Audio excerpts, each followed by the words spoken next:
Hello বন্ধুরা, আমার চ্যানেলে আপনাদের সবাইকে স্বাগত। আজকে আমি আপনাদের সঙ্গে শেয়ার করছি গাজরের হালুয়া রেসিপি। তার জন্য আমি এখানে হাফ কেজি মতো গাজর নিয়েছি। গাজরের ওপরে হালকা খোসা ছাড়িয়ে নিয়ে ভালো করে ধুয়ে ছোট ছোট করে কেটে নিয়েছি। এবারে আমি একটি ছিলনির সাহায্যে এগুলিকে কুচি কুচি করে নেব। দেখতেই পাচ্ছেন এগুলি কতটা মিহি হচ্ছে। এভাবে করে সমস্ত গাজরগুলি কুচিয়ে নেব। দেখুন এখানে আমার সমস্ত গাজরগুলি কোচানো হয়ে গেছে। এবারে আমি একটি কড়াই গরম করে এর মধ্যে দিয়ে দিচ্ছি ঘি। এবার আমি এর মধ্যে অ্যাড করে দেব 4টি এলাচ। এবার আমার কুচিয়ে রাখা গাজরগুলিকে দিয়ে দিচ্ছি।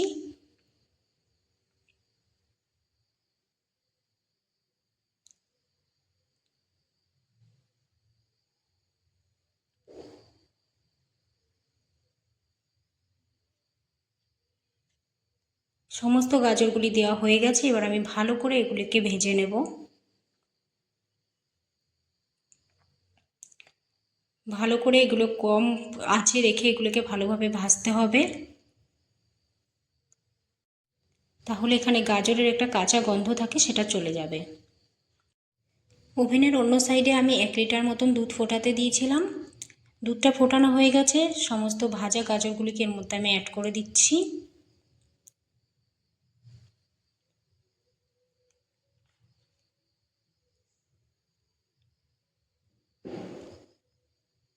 দুধটাকে এখানে লো ফ্লেমে রাখতে হবে।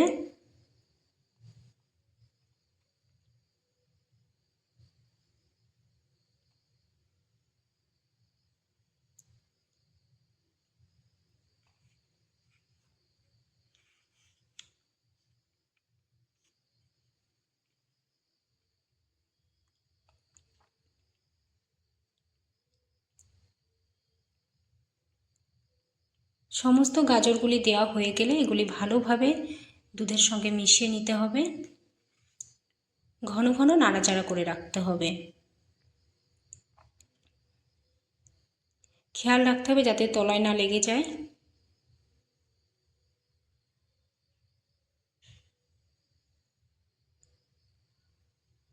ভালোভাবে মিশিয়ে এটা ঘন করে নিয়ে আসতে হবে।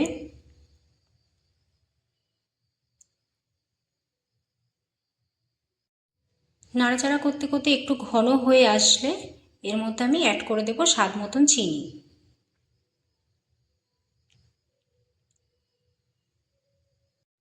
লাস্টে আমি এর মধ্যে অ্যাড করব কাজু, কিশমিশ, তেজপাতা।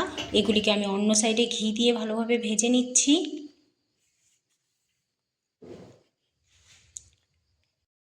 গাজরটিকে এখানে ভালোভাবে নেড়েচেড়ে রাখতে হবে, যতক্ষণ না ঘন হয়ে না আসে ততক্ষণ নাড়তে হবে। এবার আমার ভেজে রাখা কাজু কিশমিশগুলোকে আমি এর মধ্যে অ্যাড করে দিচ্ছি। দেখুন কতটা গাঢ় হয়ে এসেছে। সমস্ত ভালোভাবে মিশিয়ে নিয়ে নাড়াচাড়া করতে হবে।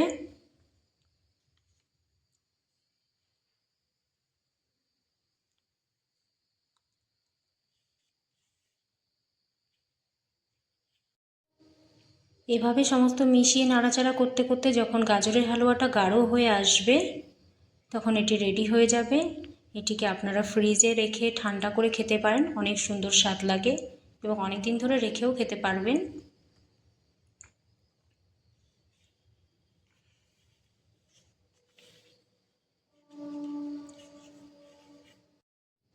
দেখুন এটি কতটা গাঢ় হয়ে এসেছে।